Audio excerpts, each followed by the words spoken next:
ఓం సహనావవతు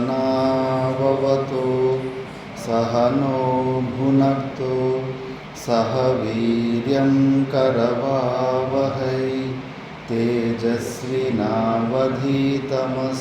మా విద్విషావహై. ఓం శాంతి శాంతి శాంతి.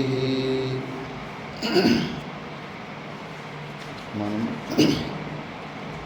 అష్టావక్ర గీత అంతిమ అధ్యాయం గురించి విచారణ చేస్తుంటే, ఈ అధ్యాయంలో జనక మహారాజు తన అనుభవాన్ని వ్యక్తం చేస్తున్నాడు. గురువుల ఉపదేశం అంతా అయిన తర్వాత తను అనుభవించిన స్వరూపాన్ని అది ఎలా ఉంటుందని వ్యక్తం చేసే ప్రయత్నం చేస్తున్నాడు. ఇప్పుడు 5వ శ్లోకము, అంతిమ అధ్యాయము, 20వ అధ్యాయము. క్వకర్త క్వచ వా భోక్త నిష్క్రియం స్ఫురణం క్వ వా క్వాపరోక్షం ఫలం వా క్వా నిస్వభావస్య మే సదా. క్వకర్త క్వచ వా భోక్త నిష్క్రియం స్ఫురణం క్వ వా క్వాపరోక్షం ఫలం వా క్వా నిస్వభావస్య మే సదా.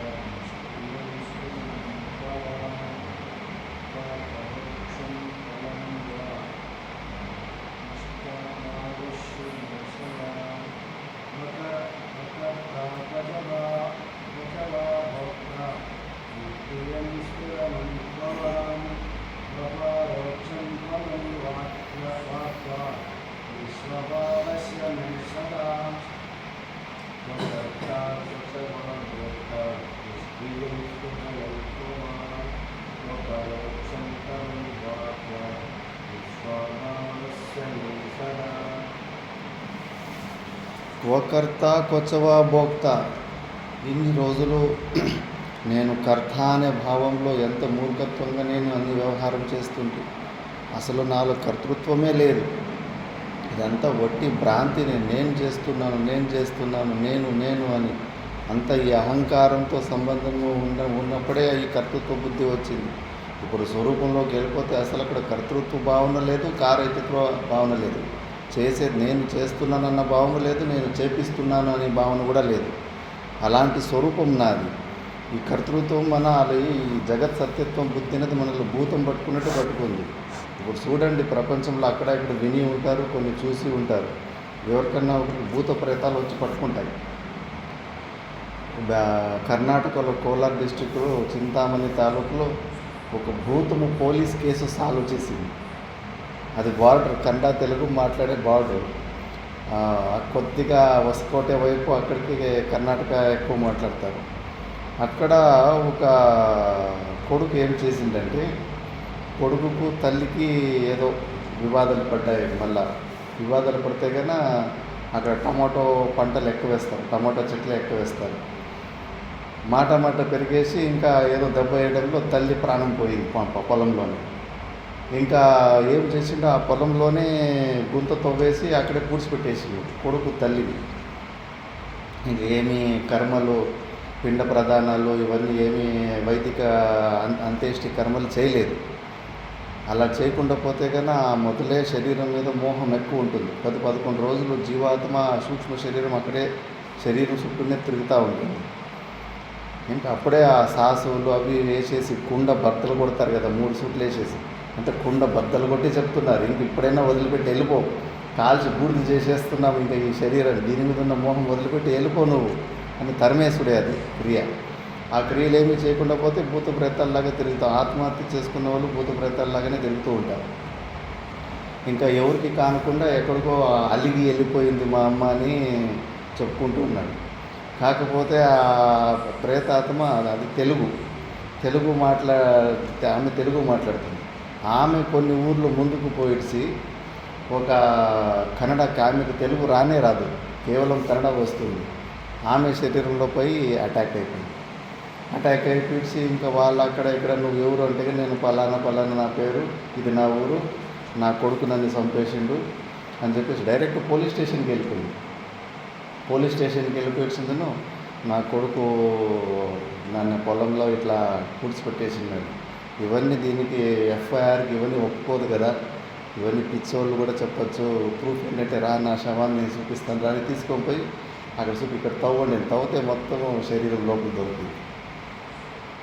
అట్లా ఎన్నో ఘటనలు జరిగినాయి. అప్పుడు ఆమెలో కొత్త కర్తృత్వం వచ్చిందా లేదా ఆ ప్రేతాత్మది. ఆమె నిజమైన ఆమె ఒక మధ్యలో అది కాసేపు వదిలిపెట్టి కాసేపు పట్టుకుంటూ ఉంటాయి ప్రేతాత్మలు.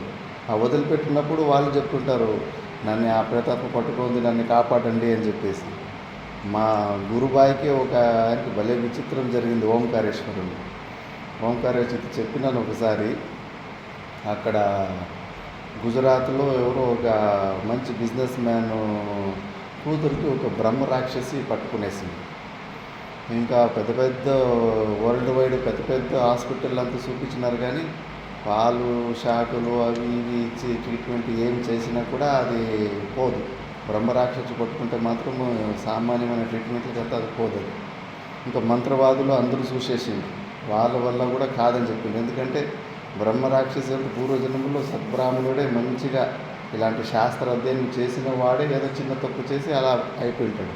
వాడికి నీకన్నా 1,00,000 రెట్లు ఎక్కువ మంత్రాలు చదివింటాడు. ఈ మంత్రాలు అవి ఇవి ఏం పనిచేయవు, నీకన్నా ఎక్కువ వచ్చో తెలుస్తుంది అతనికి.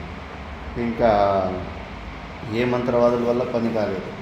అప్పుడు ఇంకా మా గురువుల తాత గురువుల వాళ్ళ సిద్ధ పురుషులు కదా, అలాంటి సిద్ధ పురుషుల దగ్గరికి పోతే కన్నా వాళ్ళకు ఉంటుంది చూడండి సామర్థ్యము.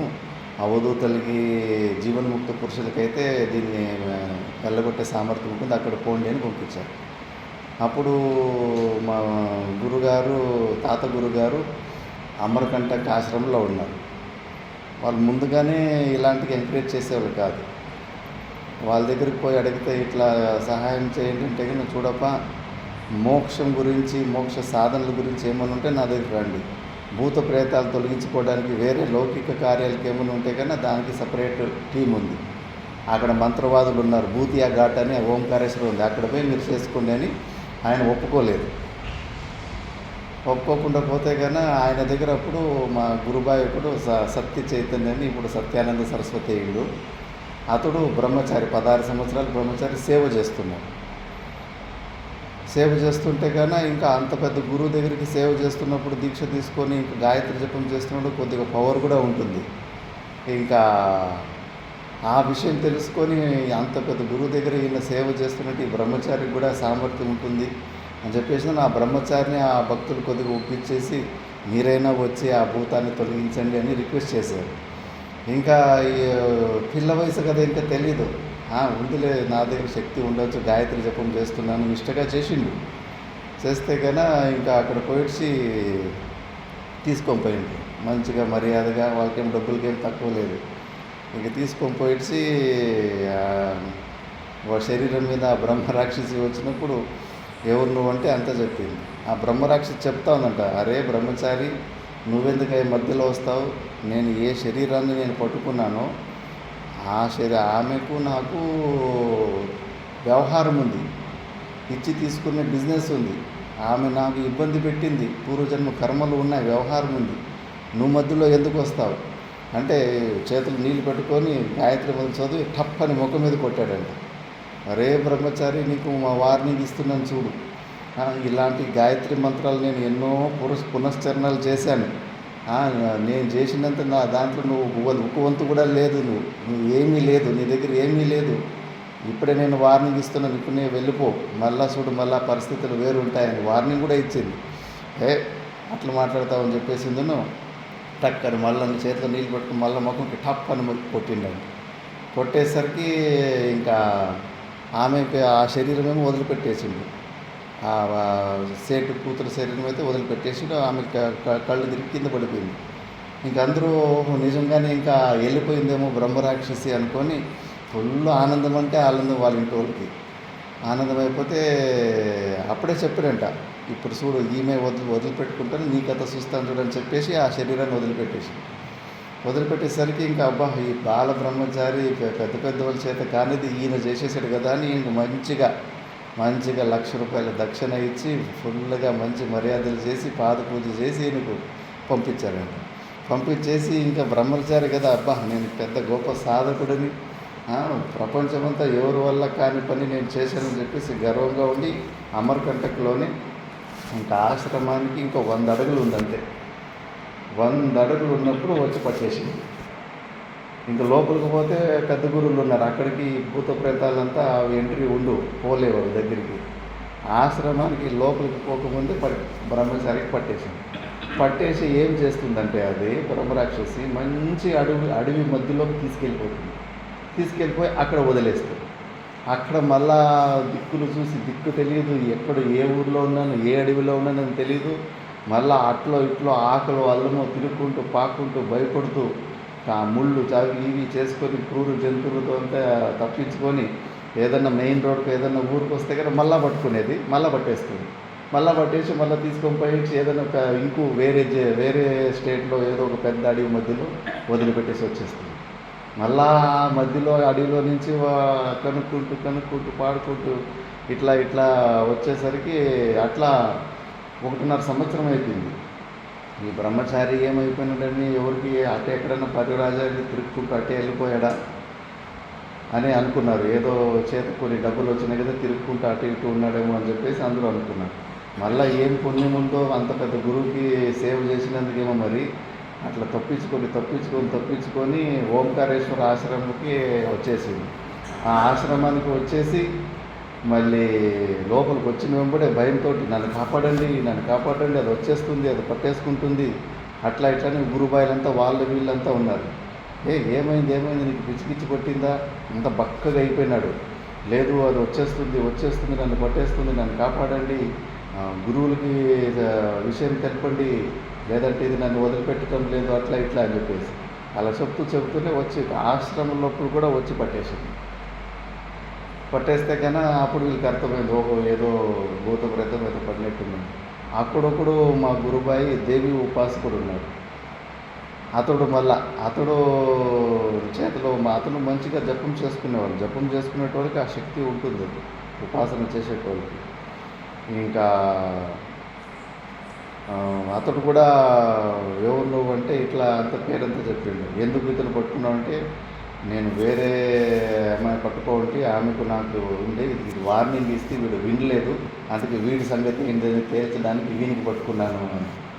వదిలిపెట్టుకో అని వీళ్ళు అన్నారంట. లేదు వదిలిపెట్టున్నాను. వీళ్ళు కూడా చేతిలో నీళ్ళు పట్టుకొని మంత్రం జపం చేసుకుంటూ మొక్క మీద కొట్టారండి. వీడికి వార్నింగ్ ఇచ్చింది, చూడప్ప నువ్వు సన్యాసివి, నీకు నాకు ఏమీ ఇది లేదు, అనవసరంగా మా మధ్యలో రావద్దు. వీడికి కూడా నేను వార్నింగ్ ఇస్తే వీడు కూడా వినలేదు, నీకు కూడా వార్నింగ్ ఇస్తాను. మీరు చేసిన జపాల కన్నా నేను ఎన్నో 1,00,000 రెట్లు ఎక్కువ జపాలు చేసిన. బాగా మాట్లాడుతుందంట, మీ యోగ్యత నాకు తెలుసు, మీకు అంత సామర్థ్యం లేదు, అనవసరంగా మధ్యలో దూరకండి అని ఇంతే స్పష్టంగా చెప్తాను. ఆయన నాకే ఎదురు చెప్తావు అని చెప్పేసి నేను నీళ్ళు తీసుకొని మళ్ళా ముఖం మీద కొట్టేసరికి సరే ఇతన్ని వదిలిపెడుతున్నాను, నీ సంగతి చూస్తాను అని చెప్పేసి ఆ బ్రహ్మచారిని వదిలిపెట్టేసి ఆ సన్యాసికి పట్టుకొని ఏం చేసిందంటే, ఆ సన్యాసికి మంచి ఫ్రెండ్ ఉన్నాడు, ఇప్పుడు కూడా ఉన్నాడు, కిషోర్ చైతన్య అని మా గురుబాయి ఉన్నాడు, చాచా గురువు ఉన్నాడు. వాళ్ళిద్దరూ మంచి దోస్తులు, ఇద్దరు దేవి ఉపాసన చేస్తూ ఉంటారు. అతనికి ఎట్లా కనిపిస్తుందంటే, తన పక్కన కిషోర్ చైతన్య మంచి పెద్ద కత్తి తీసుకొని ఈయన పొడునికి వచ్చినట్టుగా ఆయన కేకలు పెట్టుకొని ఆశ్రమం తిరుగుతున్నాడు. అయ్యో నన్ను ఆయన సంపనీకి వస్తున్నాడు, ఈయన సంపనీకి వస్తున్నాడు అని కేకలు పెట్టుకొని తిరుగుతూ ఉంటే కన్నా ఇంకా గందరగోళం అయిపోయింది, ఆశ్రమం అంతా గందరగోళం అయిపోయింది. ఇంకా ఇది కథ ఇట్లా జరిగేది కాదని అప్పుడు అమ్మకంటకి ఎవరో లెటర్ ఏమో రాశారంట. ల్యాండ్ నుంచి ఫోన్ చేసిందంట, ఇట్లంతా అవుతా ఉంది సమస్య అంటే. మళ్ళీ తాత గురువులు ఏం చేశారేమో తెలీదు. ఆ తాత గురువులకు ఫోన్ చేసిన తర్వాత మళ్ళా ప్రేతాత్మనే వచ్చి ఇతను ఎవరికైతే పట్టుకొని అతను ఆ స్వామీజీకి వచ్చి, సరేలే నిన్ను అనవసరంగా నేను ఇబ్బంది పెట్టాను, నేను వదిలిపెట్టేస్తున్నాను, కాకపోతే నాకు ఒక పని చేయాలి. ఏంటి అంటే లడ్డూలు, ఒక బుట్ట నిండా లడ్డూలు తీసుకొచ్చి అక్కడ రాగి చెట్టు ఉంది, ఆ రాగి చెట్టు మొదల్లో పైన అక్కడ మొదల్లో పెట్టాలి. మళ్ళీ నువ్వు ఏదన్నా నీకు నేను హింస పెట్టాను కదా, నీకు ఏదన్నా వరం కావాల్సి ఉంటే కోరుకొని కూడా వరం కూడా కోరుకొని అడిగింది. మళ్ళీ అతని మనసులో ఏదో కొన్ని కోరికలు ఉండే, ఆ లడ్డూలు చేపించి ఆ బుట్ట పెడితే కొన్ని నిమిషాల్లోనే ఆ బుట్టలో ఉన్న లడ్డూలన్నీ ఖాళీ అయిపోయినాయంట. అవి ఏం కోతులు తిన్నాయో, పక్షులు తిన్నాయో, ఏం తిన్నాయో ఏమో తెలియదు, కొన్ని నిమిషాల్లోనే ఖాళీ అయిపోయిందంట. మళ్ళీ అతనికి ఏదో మంచి ఆశ్రమంలో సంపదలు ఏదో అడిగినట్టున్నాడు. రాజస్థాన్లో పెద్ద ఆశ్రమం దొరికి మంచి ఫుల్ డబ్బులతోటి ఏమీ లోటు లేదు, అలాంటిది ఏదో వరం అడిగినట్టున్నాడు. ఆ వరం కూడా ఇచ్చేసింది అప్రేత. అంటే ఇవి ఏంటంటే ఆ వేరే జీవి వచ్చి మన శరీరాలని పట్టుకున్నప్పుడు కర్తృత్వాలు రెండు అయినాయి లేదా? ఆ బ్రహ్మచారి భయపడుతున్నప్పుడు నన్ను కాపాడండి అంటున్నప్పుడు తన శరీరం మీద కర్తృత్వ భావన వచ్చింది. ఆ ప్రేతాత్మ వచ్చి అటాక్ చేసినప్పుడు ఆ ప్రేతాత్మని కర్తలాగా వ్యవహారం చేస్తుందా లేదా? అందుకే ఇవి సాధ్యము. అసలైన దాని మీద ఈ కర్తృత్వ భావాలు కూడా కల్పనే. అలా మనము కానిది మనము అని అనుకోవచ్చు. ఆ ప్రేతాత్మది కాదు కదా ఈ శరీరం. అది ఆ ప్రేతాత్మ మన శరీరాన్ని దాని శరీరంగా వాడుకుంటుందా లేదా? అసలు రిషికేశ్ కైలాసాశ్రమంలో దివ్యానంద మహారాజులు ఉంటాడు. ఆయన ఈ బూటాటక కథలు ఇవన్నీ అస్సలు నమ్మేడు కాదు. ఇట్లా ఇది పిశాచి శరీరాలు ఉంటాయి. పిశాచి అంటే కానీ అది వాటికి మూతి సూదిలాగా ఉంటుంది, ఆకలి దొప్పి వేస్తూ ఉంటుంది. ఆ సూదిలో ఎంత అని కొద్దిగానే తాగనీకి అవుతుంది. ఎప్పుడూ పరమ ఆకలితోటే ఉంటారంట. అలాంటి కొన్ని ప్రేత యోనిలు ఉంటాయి. ఇట్లా ఎవరో భక్తులు చెప్పి ఇట్లా మా ఊరికాడు ఒక మంత్రవాది ఉంటాడు, మంత్రవాది ఇట్లా భూత ప్రేతాలని వదిలిస్తూ ఉంటాడంటే కన్నా నేను కళ్ళారా చూసే వరకు నేను నమ్మను. ఎందుకంటే చాలామంది జీవితంలో ఇవి కళ్ళ ముందుకు రావు. చాలామంది జీవితంలో ఇలాంటి ప్రేతాత్మలు అటాక్ చేసిన సీను చూసే అవకాశం కూడా ఉండదు. ఎక్కడో కొన్ని చోట్లే కొంతమందికి అవకాశం ఉంటుంది. మీ ఊర్లో ఎవరికైనా భూత ప్రేతాలు పట్టినా ఆ ఊర్లలో కొద్దిగా నువ్వు చూసినావా? గాణగాపురంలో ఎక్కువ దొరుకుతారు. గాణగాపురంలో భలే విచిత్రంగా ప్రాక్టికల్గా మీకు ఎగ్జాంపుల్ కావాలంటే అక్కడ బాగా దొరుకుతారు. అక్కడ ఉరుకుందీరన్న దగ్గర కూడా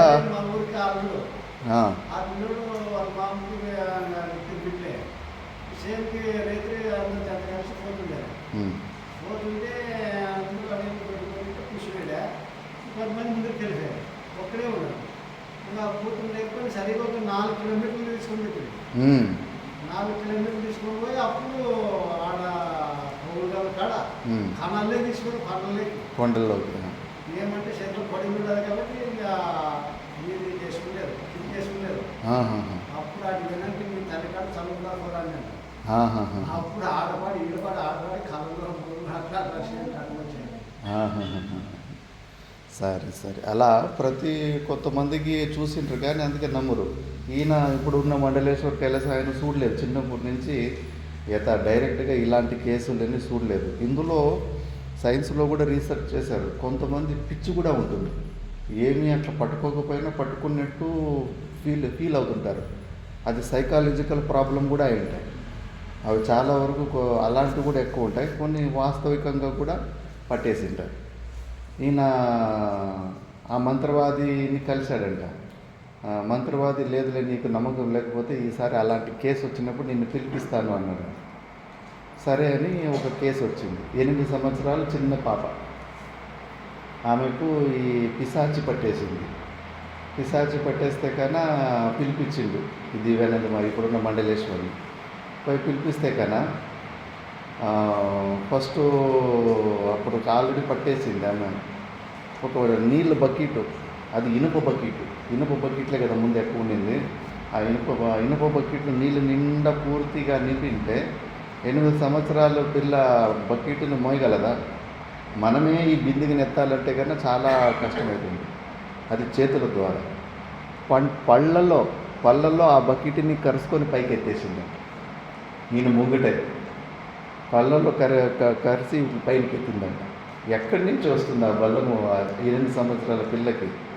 మళ్ళా ఆయన మంత్రాలు వేసి ఆ పిశాచిని మాట్లాడిపించినట్టు మంత్రాలు. ఎవరు నువ్వు అంటే అన్ని పేరు ఊరు అన్నీ చెప్పేస్తారు, అమ్మా నాన్న అంతా.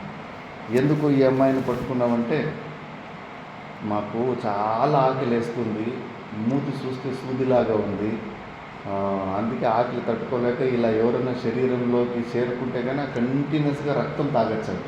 రక్తం మెల్లగా పీల్చుకుంటూ ఉండదు. అందుకే ఆ పిశాచి పట్టుకున్న వాళ్ళు బక్కబడిపోతారు. కంటిన్యూస్గా ఇట్లా రక్తం పోతూ ఉంటే కొద్దిగా మాకు ఆకలికి తృప్తి అవుతుంది, అందుకే ఇట్లా పట్టుకుంటాము అని.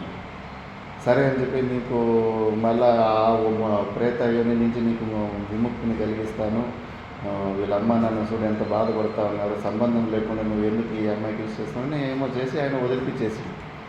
అప్పుడు ఈ స్వామీజీకి ప్రూఫ్ కనిపించిందట, ఓ నిజమే ఇవన్నీ కూడా సత్యమే, మన జీవితంలో ఏది దృష్టాంతాలు కనిపించలేదని అవి లేదని తప్ప శాస్త్ర ప్రమాణం ఉంది.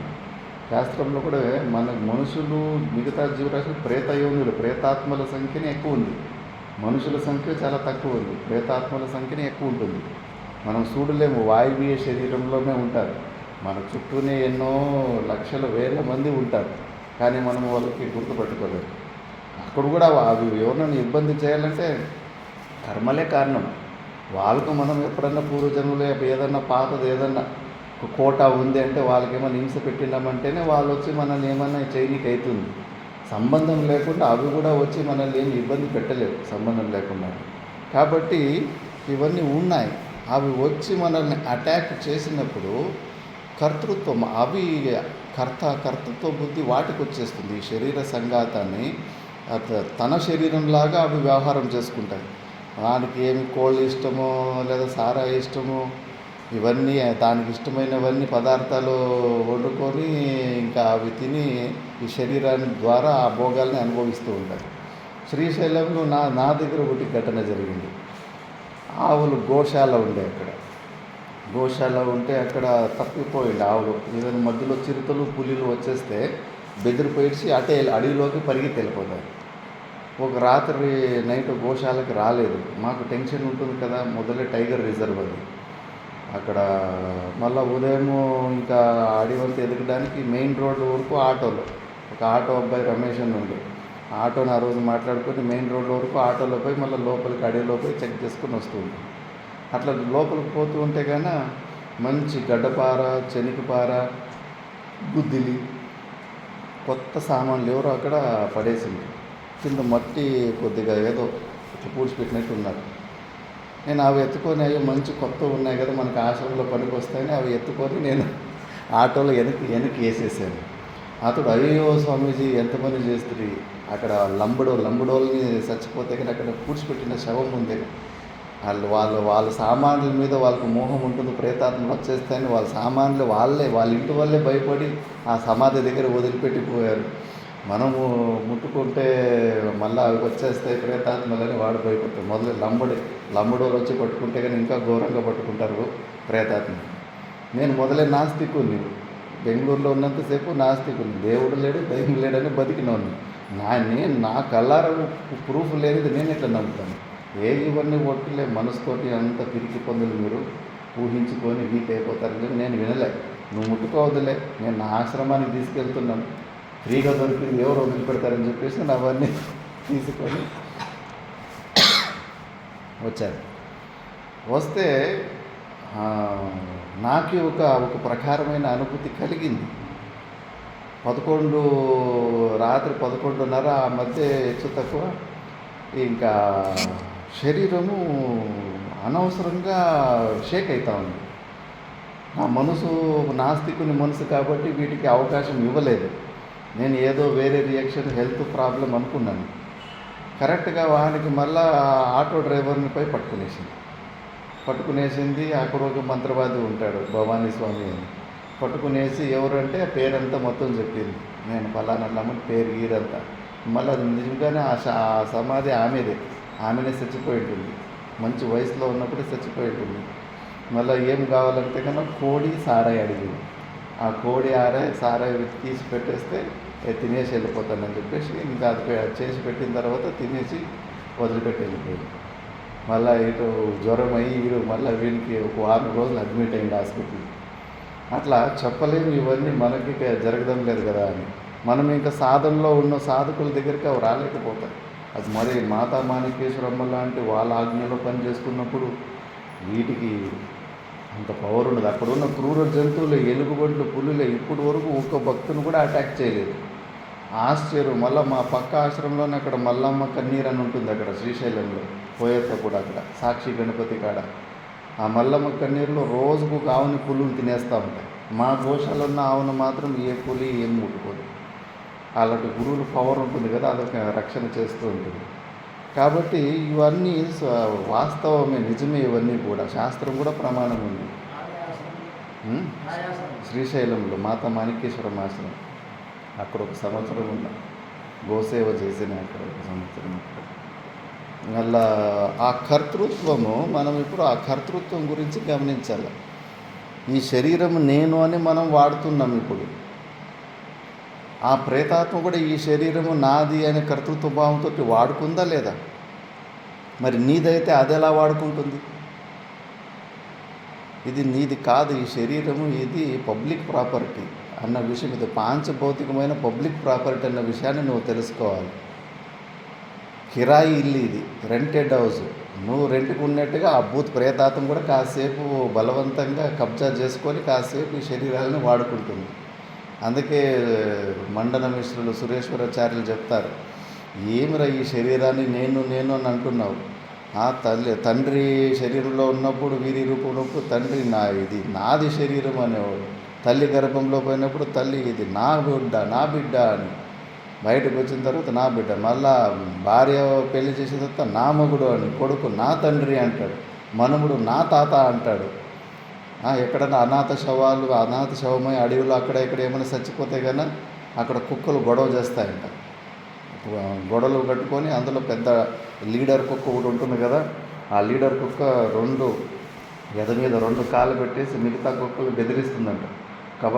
కబార్దార్, ఇది నా శరీరము, ఎవరు దీని జోలికి వచ్చారా కలిసి చంపేస్తారు మిమ్మల్ని.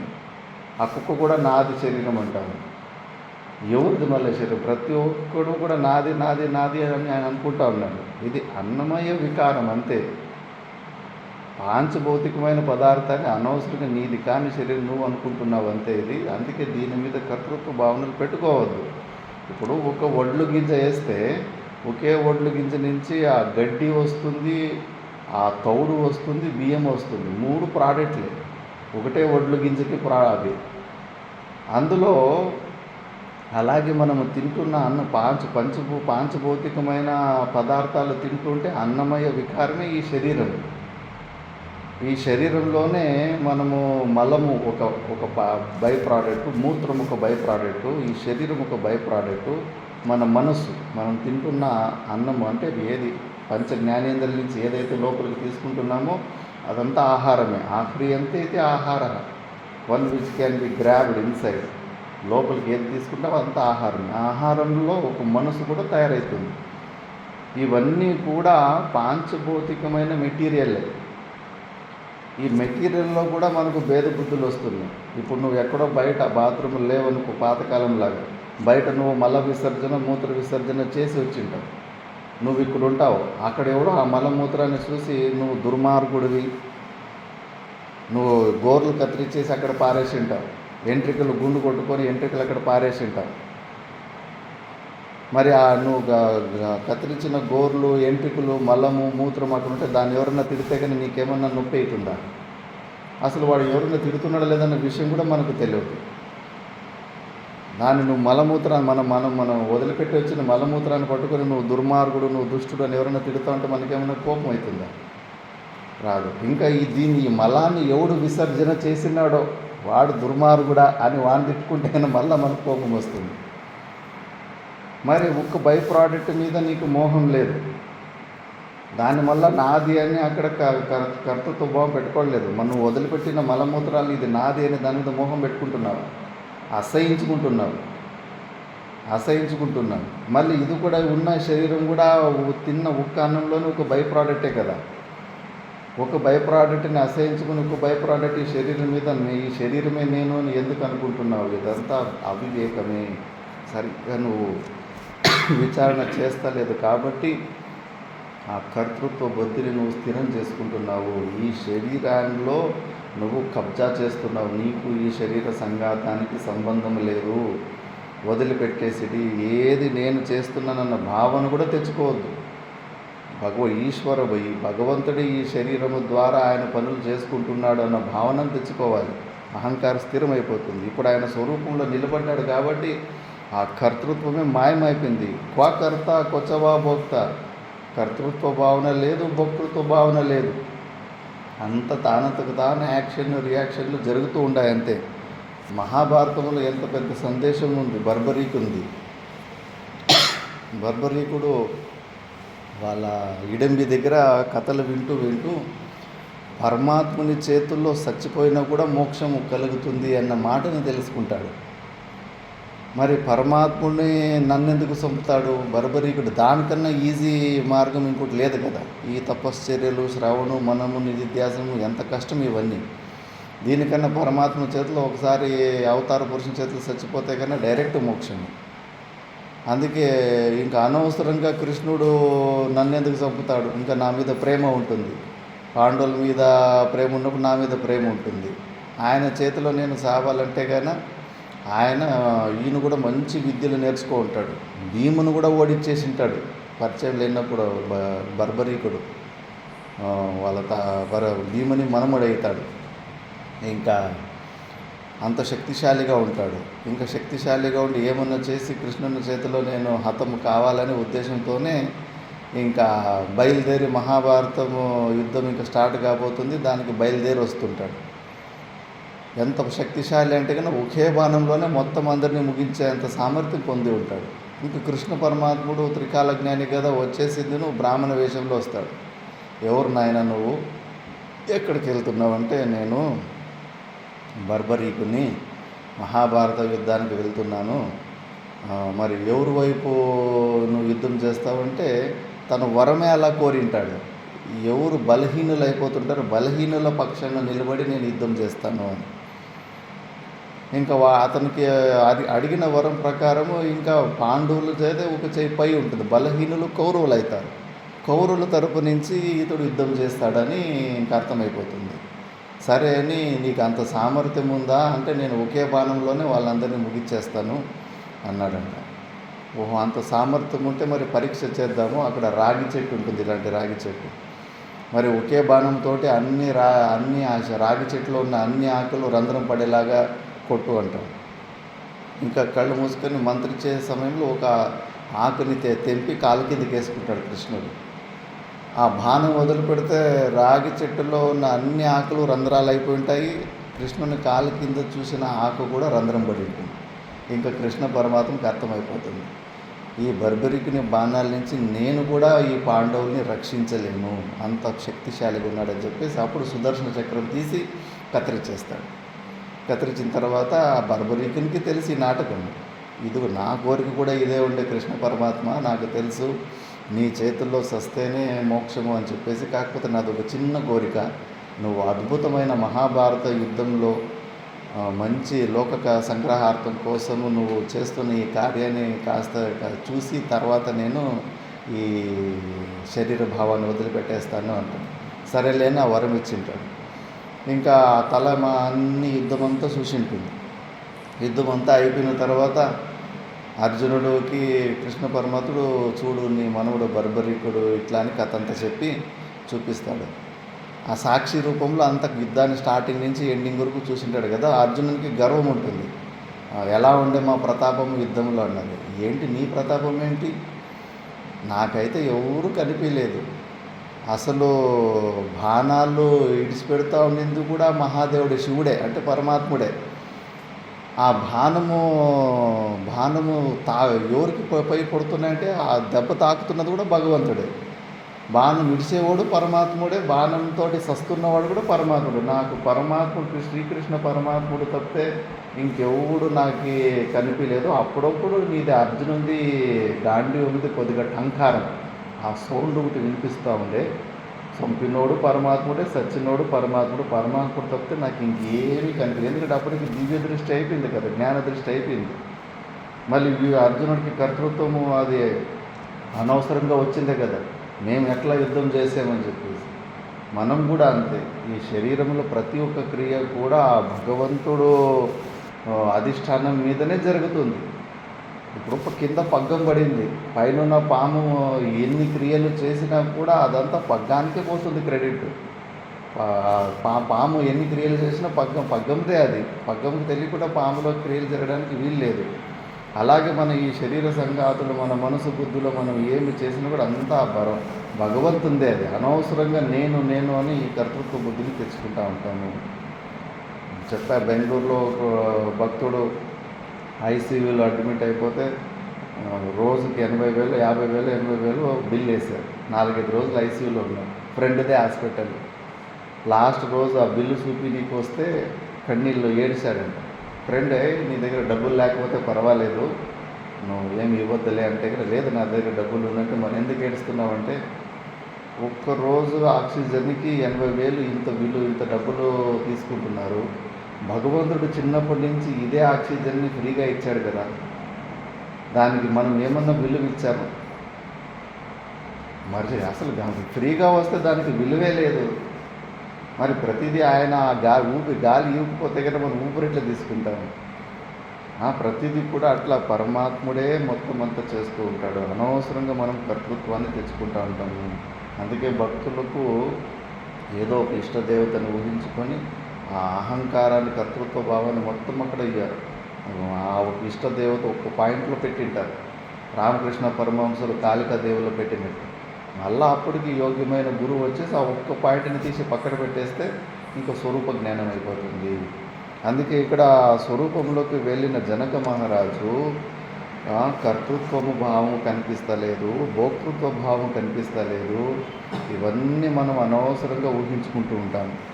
నిష్క్రియం స్ఫురణం కోవా, క్రియారహితమైన స్థితి ఉంది కదా, అది తన స్వరూపమే అయింది. ఎప్పటికీ ఆయన నిష్క్రియా స్వరూపము, సాక్షి స్వరూపంలోనే ఉంటాడు ఆ మహానుభావుడు. క్రియలు కూడా అంత ఆరోపణే. క్రియలు కూడా చెప్పాను కదా, ట్రైన్ దృష్టాంతం. పక్క ట్రైన్ కదులుతా ఉంటే మన ట్రైన్ కదిలినట్టు శరీర సంఘాతంలో జరుగుతున్న క్రియలు మనలో జరుగుతున్నాయని మనం భ్రాంతి పడుతున్నాము. క్వాపరోక్షం ఫలం వా, అపరోక్ష జ్ఞానం. ఇప్పుడు కూడా ఈ పెద్ద ఇది మెసేజ్ లాస్ట్లో అద్వైత సిద్ధిలో దీన్ని తీసి కొట్టి పట్టేస్తారు. పరోక్ష జ్ఞానము, అపరోక్ష జ్ఞానం. ఒక ప్రకారంగా థియరీ నాలెడ్జ్, ప్రాక్టికల్ నాలెడ్జ్. ఇది కూడా పెద్ద భ్రాంతిని. ఈ 2 స్టెప్పులు లేవు శ్రవణంలో. ఇంకా అంతఃకరణ అశుద్ధి ఉంది కదా అని చెప్పేసి గురువులు శిష్యులకి చెప్పాల్సి ఉంటుంది. ఇప్పుడు కర్ణుడు తనను కుంతిపుత్రుడే అయి ఉండే.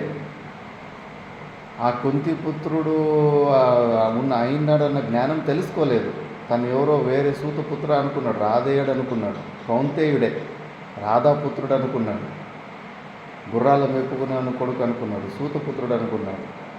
ఎప్పుడైతే స్వయంగా కుంతీదేవినే వచ్చి చెప్పిందో నువ్వు నా బిడ్డవి అని చెప్పేసి, అక్కడ పరోక్ష జ్ఞానం, అపరోక్ష జ్ఞానం 2 స్టెప్పుల్లో అయిందా? ఒకేసారి వెంబడే తను మళ్ళీ నేను కుంతిపుత్రుడు అన్న ఆ స్టేటస్ని టక్కని పొందేసింది. 2 స్టెప్పుల్లో అక్కడ ఏమైనా జరిగిందా ఆ స్వరూపం తన స్వభావం తెలుసుకోవడానికి? సోయం దేవదత్త అని ఎవరో ఒక రాజు ఉంటే, రాజు ఒక మంచి చిన్న పిల్లోడు ఉంటాడు, 1-2 సంవత్సరాల పిల్లగాడు, చిన్న పిల్లగాడు. యుద్ధం అయిపోయి ఇంకా ఓడిపోయే పరిస్థితి వచ్చినప్పుడు మంత్రి యువరాజుని తీసుకొని సొరంగాల ద్వారా అడవిలోకి పోయి అక్కడ వేటాడుకునే అడవి మనుషులు ఉంటే వాళ్ళకి ఆ బిడ్డని ఇచ్చేస్తాడు. పిల్లలు లేని వాళ్ళు ఎవరో ఒకరు వేటాడుకునే వాళ్ళు ఉంటే వాళ్ళకి ఈ బిడ్డను మీరు సాకుండా ఇచ్చేసింటారు. మళ్ళా కొన్ని 18 సంవత్సరాలు తర్వాత ఓడిపోయిన రాజ్యాన్ని మళ్ళా రాజు ఏదో యుద్ధం చేసి స్నేహితుల రాజులు కొట్టుకొని మళ్ళీ ఆ రాజ్యాన్ని దక్కించుకుంటాడు.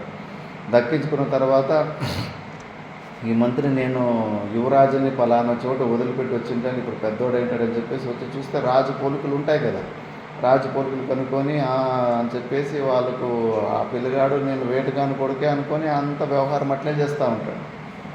ఆ మంత్రి వచ్చి కథ అంతా చెప్పి వాళ్ళ తల్లిదండ్రుల ద్వారా చెప్పించి నువ్వు వీళ్ళు నిన్ను సాక్కున్నారు, నువ్వు నిజంగా పలానా దేశానికి రాజు కొడుకు, యువరాజు నువ్వు అని చెప్పిన వెంబడే అక్కడ పరోక్ష జ్ఞానము అపరోక్ష జ్ఞానం అని 2 స్టెప్పులు ఏం లేదు.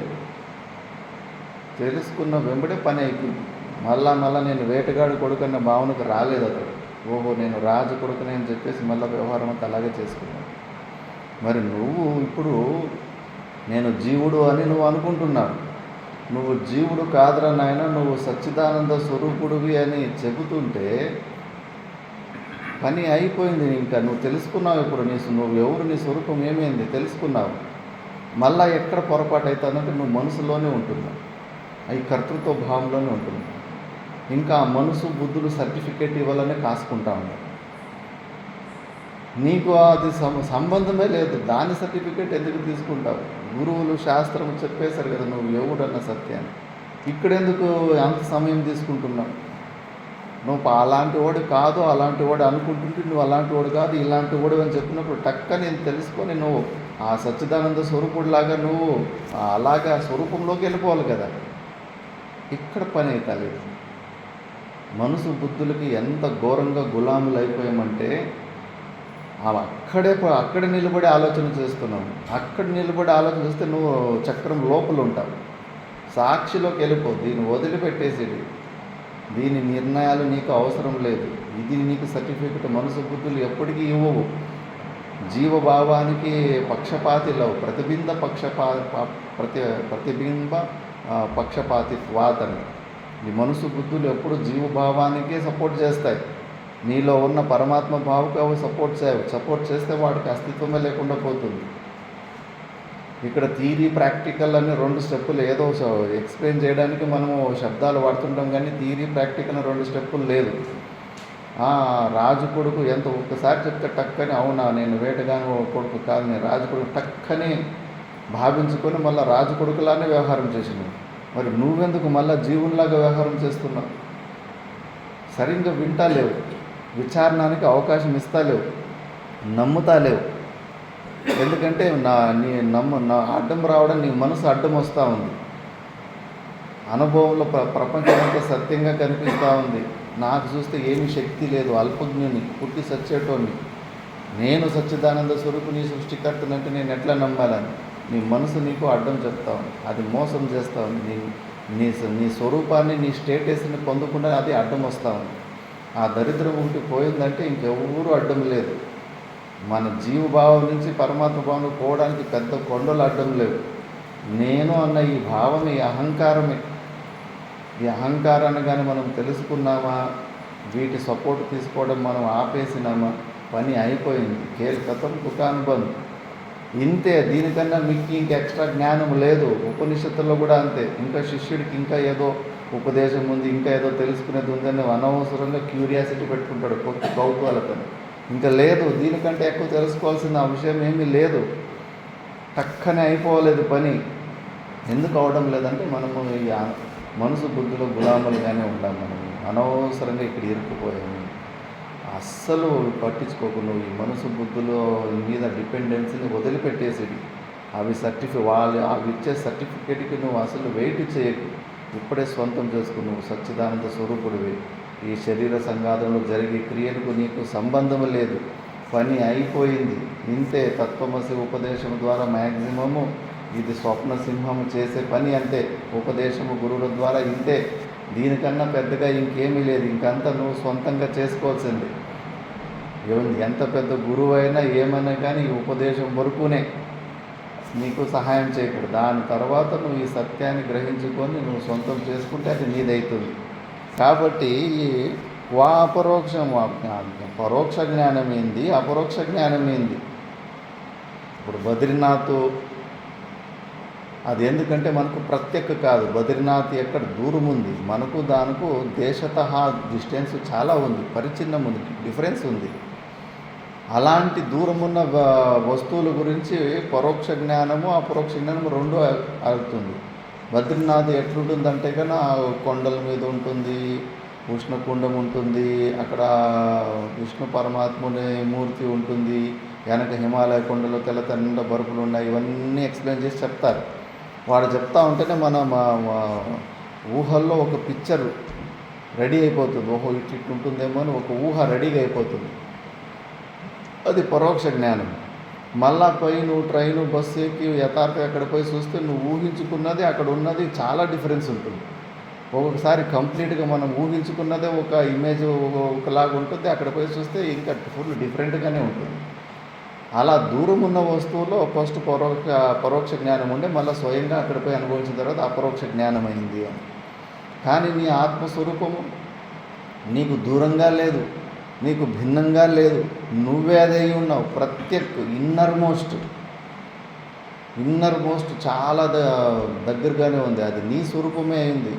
ఇందులో ఇంక నువ్వు తెలుసుకోవాల్సిందేమి, నిత్య సాక్షి రూపంలో సుషుప్తిలో స్వప్నాలు రాలేదన్న అభావ సాక్షి రూపంలో కూడా నీ స్వరూపము ప్రూవ్ అవుతానే ఉంది. ఇంకా ఈ ద్వైత భావము నువ్వు ఉన్నావని బాగా ప్రూవ్ చేసుకోవడానికి ఇంకో పెద్ద అవకాశం అయింది. విద్యారణ్య స్వామీజీ అంటాడు, బహుశా నేను నా స్వరూపంలో నిర్గుణ నిరాకార స్వరూపంలో ఉండి జీవభావానికి రాకుండా ఉండి నింటే అసలు నా స్వరూపము గురించి క్రాస్ చెక్ చేసుకునే అవకాశమే లేకుండా పోయేది. ఇప్పుడు నేను ఈ జీవభావానికి ద్వైతానికి వచ్చి ఇంకా నా స్వరూపం గురించి బాగా ముద్ర వేసి నాకు ప్రూవ్ చేసుకోవడానికి పెద్ద అవకాశం ఉంది. అందుకే ద్వైతం ఇంకా నాకు సహాయమే చేస్తూ ఉంది, నా స్వరూపం గురించి బాగా పక్కా తెలుసుకోవడానికి నిరూపణ చేసుకొని మళ్ళా నేను స్వరూపంలో ఇంకా హాయిగా ఉండొచ్చు అని. కాబట్టి మనము ప్రతి క్షణము ఉంటున్నాం, అయినా కూడా కృతకృత్యత వస్తలేదు. ఇంకా చేయాల్సింది చేసేసినండి. అలం వృత్తి వస్తలేదు. ఎనఫ్ ఈజ్ ఎనఫ్ అలం వృత్తి వస్తలేదు. ఇంకా పొందలేదు అని ఒకటి తప్పు నిర్ణయం. ఎవరు ఇస్తున్నారు? ఏమంత మనసు బుద్ధులు. మనమేమో మనసు బుద్ధుల మీద ఆధారపడి ఉండాలి. దాని మీద ఆధారపడకుండా పోతే ఇది ఎవడు అడ్డం వస్తున్నాడు? నీ ముక్త స్థితిని నువ్వు సొంతం చేసుకోవడానికి ఎవడు అడ్డం వస్తలేడు, నీ మనసే అడ్డం వస్తావు. అదే ఒప్పుకోవడం లేదు. నువ్వేమో దానికి గులాముడిగా ఉన్నావు. అది ఒప్పుకుంటే ఏంటి, ఒప్పుకోకుండా పోతే ఏంటి, తొక్కాన్ని తీసి పక్కన పెట్టేస్తే ఇప్పుడే సొంతం అయిపోతుంది, సంబంధం లేకుండా. కొన్ని రోజులు ఇలా అభ్యాసం చేస్తుంటే మళ్ళా ఈ సత్వాపత్తి స్టేజ్, ఫస్ట్ స్టేజ్ జీవన్ముక్తుడు అంటారు. ఈ సత్యాన్ని తెలుసుకున్నాడు. కొన్ని రోజులు మనం ఇలా అలవాటు చేసుకుంటూ ఇలా ఈ స్థితిలో ఉంటే ఒక స్థితి వస్తుంది, అసంశక్తి. ఆటోమేటిక్గా నెక్స్ట్ అంతిమ పురుషార్థం ఇంతే. దీని తర్వాత మనం ఇప్పుడు ఏది కొద్దిగా శబ్దాల ద్వారా విచారణ చేస్తున్నాం కదా, ఇది అంతిమ ప్రయత్నం, లాస్ట్ ప్రయత్నం. దీని తర్వాత ఇంకేమీ ప్రయత్నాలు లేవు. మళ్ళీ ఇంకంతా ఫర్దర్ అంతా రియాక్షన్స్ అంతే. ఈ స్థితిలో కొన్ని రోజుల తర్వాత అసంశక్తి స్టేజ్కి వెళ్ళిపోతాము. ఇంకా ఆ స్టేజ్కి వెళ్ళిపోయిన తర్వాత మళ్ళీ కిందికి పడ్డము రావడం అనేది ఉండదు. అందుకే ఇవన్నీ ఇంకా నాకు ఇప్పుడు థియరీ నాలెడ్జ్ వచ్చింది, ఇంకా ప్రాక్టికల్ కావాలని మళ్ళా పెండింగ్ ఫైల్ లాగా మళ్ళీ పెట్టుకోకండి. పని అయిపోయింది. థియరీ ప్రాక్టికల్ అని ఏమీ లేదు జ్ఞాన విషయంలో. బయట భిన్నమైన ఇప్పుడు రొట్టెలు చేసే జ్ఞానం. రొట్టెలు ఎట్లా చేయాలంటే కన్నా కొన్ని నీళ్ళలో గోధుమ పిండి కలపాలి, కలిపిన తర్వాత దాన్ని కాసేపు సైడ్కి వదిలిపెట్టాలి, మళ్ళీ దాన్ని చిన్న చిన్న రౌండ్లు చేసుకోవాలి, మళ్ళీ కింద కొంచెం పిండి వేసుకోవాలి, కత్తి ద్వారా రుద్దాలి, అటు తిప్పుకుంటూ ఉండాలి, మళ్ళీ అగ్గి మంట వేయాలి, పెంచు వేడి చేసుకోవాలి. ఆ పెంచులో అటు ఇటు కొద్దిగా సగం వరకు కాల్చిన తర్వాత మళ్ళీ డైరెక్ట్గా అగ్గిలో నిప్పులలో పుల్క అంటారు, ఇట్లా ఊదేటట్టుగా చేయాలి. ఇక్కడ సౌత్ ఇండియాలో అది రాదు, చపాతీలు చేస్తారు పరోటాల్లాగా, పైనే ఆ పెంచు మీదనే చేస్తారు, డైరెక్ట్ అగ్గిలో పెట్టరు చపాతీలు. ఉత్తర భారతంలో నిప్పుల మీద వేసి దాన్ని ఉబ్బేటట్టు చేస్తారు, పుల్క అంటారు దాన్ని. అందుకే దీన్ని చపాతీ అంటారు. ఈ జ్ఞానం చెబుతా ఉంటే కన్నా ఇది ఇప్పుడు ఎవడన్నా కొత్త వ్యక్తి ఉన్నప్పుడు వింటాడు. విన్న తర్వాత మళ్ళీ చేయనీకపోతే కన్నా ఎన్ని బ్రేకులు ఉంటే వాడు చేయలేకపోతాడు. పిండి కలపడంలో ఎక్కువ నీళ్ళు కలిపేస్తాడు, అది ఉండక రాదు. మళ్ళా ఎక్స్ట్రా పిండి చేసుకొని మళ్ళా గోలు చేస్తాడు. ఆ నీళ్లు కలిపే మాత్రంలో కూడా హెచ్చు తక్కువ లేకపోతే కన్నా సరిగ్గా రాదు. మళ్ళా మేము కూడా అంతే, ఫస్ట్ రొట్టెలు చేసేటప్పుడు రౌండ్గా చేయాలి. మేము చేస్తే అన్ని దేశాల మ్యాపులు రెడీ అయిపోతుంది, ఒక్కటి కూడా రౌండ్గా వచ్చేది కాదు. అన్ని దేశాల మ్యాపులు చేసేసేవాళ్ళు. మళ్ళా కాల్చేత కాడు కూడా టెక్నిక్ ఉంటుంది. ఒక్కసారి మా ఓంకారేశ్వర్లో ఒక్కసారిగా 9-10 రొట్టెలు ఒకే పెంచి మీద వేస్తారు. అది కాలిందా లేదని తెలుసుకోవడానికి కూడా ఒక జ్ఞానం ఉండాలి. మనం విన్నదానికి మళ్ళీ అక్కడ చేసేదానికి చాలా తేడాలు ఉంటాయి. అలాంటి అన్ని క్రియాసాధ్యమైన అనుష్ఠానాలలో పరోక్ష జ్ఞానము అపరోక్ష జ్ఞానము ఇవి ఉండడానికి సాధ్యమవుతుంది. ఇది అలా కాదు. ఇది కల్పితమైన బంధాన్ని తొలగించుకోవడానికి నువ్వు ఏది కొద్దిగా మానసిక క్రియలు చేస్తున్నావో తెలుసుకుంటున్నావో. ఇందులో థియరీ ప్రాక్టికల్ 2 స్టెప్పులు లేదు, థియరీనే ప్రాక్టికల్. భామధికారులు చెప్పారు, అందుకే శ్రవణంలోనే పని అయిపోతుంది. మననము నిధిధ్యాసని 2 స్టెప్పులు కూడా అవసరం లేదు. కాకపోతే మనలో అంతటి అధికారిత్వం లేక ఈ మనసు బుద్ధుల్లోనే ఇరుక్కుపోయి అక్కడే మనం పొరలాడుతున్నాం. కానీ వాటిని దాటి వాటిని కాలుతోటి తొన్నేంత ధైర్యము సాహసము ఆ జ్ఞానం వస్తలేదు ఈ మనసు బుద్ధులు. ప్రతి క్షణము అవిచ్చే నిర్ణయాలు నమ్ముతున్నాం. ప్రతి ఒక్కడు నేను ఇప్పుడు అజ్ఞానిని, నేను జ్ఞానిని కాదు అని ఆ మనసు ఇచ్చిన నిర్ణయం వల్లనే నమ్ముతున్నాడు. వాడు ఎట్లా ఉద్ధారం అవుతాడు? ఆ మనసును నమ్ముకొని మనసు ఇచ్చే నిర్ణయాలు నమ్ముకున్నవాడు ఉద్ధారం అవుతాడు. అది ఎప్పటికీ నీకు జ్ఞాని అనే నిర్ణయం ఇవ్వదు. అది దాన్ని వదిలిపెట్టేయాలి. అది ఇదే మెయిన్ ప్రాబ్లం. దీన్ని వదలలేకపోతున్నావు. తొక్కలో అది నాకు అవసరమే లేదని యుక్తి ద్వారా నువ్వు నీ స్వరూపం గురించి కొద్దిగా శృతి ఆచార్య సంస్కృత మనసా ఏవో అనుద్రష్టవ్యం, వేరే లేదు మనకు. మన స్వరూపం గురించి ఆలోచన చేయడానికి మనకు మనసు బుద్ధులు తప్పితే వేరే ఆయుధాలు ఏమీ లేవు, మార్గాలు లేవు. వీటితోనే పని చేసుకోవాలా. అందుకే ఆ మనసును కాస్త శాస్త్రం ద్వారా గురువుల ఉపదేశం ద్వారా మంచిగా సంస్కృతంగా ఇది చేసుకొని ఇలా సత్సంగాలు పెట్టుకొని నీ స్వరూపము నువ్వు ఎప్పటికీ ఒకేలాగానే ఉండవు. పరమాత్ముడు జీవుడులాగా పరిణామ కారణము కాలేదు, వివర్త కారణం అంతే. మాడిఫికేషన్ వికారాలు మట్టి కొండలాగా కన్వర్ట్ అయినట్టు పరమాత్ముడు జీవాత్ముడిలాగా కన్వర్ట్ కాలేదు. దాన్ని పరిణామి కారణం అంటారు. ఇది వివర్త కారణం. వివర్త కారణంలో మూల అధిష్టానము ఏ మార్పులు ఏ వికారాలు చెందకుండానే దాని దగ్గరలోనే ఉండి మిగతావి కొన్ని వికారాలు చేంజ్లు వచ్చేస్తుంటాయి. దాన్ని వివర్త కారణం అంటారు. మనము బ్రహ్మం గారి మఠంలోకి పోయినప్పుడు కింద అద్దాల మేడలోకి గ్లాసులు కుదారు. మనం ఒక్కరు పోతే ఎన్ని శరీరాలు కనిపించాయి మనకు. ఓహో, కుంభమేళలో సాధువులు కనిపించినారు. మరి అన్ని వ్యక్తుల్లాగా మనం మారిపోయామా? అది వివర్త కారణం. మనలాంటిది ఇంకో శరీరం అద్దంలో 1000 శరీరాలు చూపించింది కదా, ఆ 1000 శరీరాలు పరిణామి కారణం కాదు, వివర్త కారణం.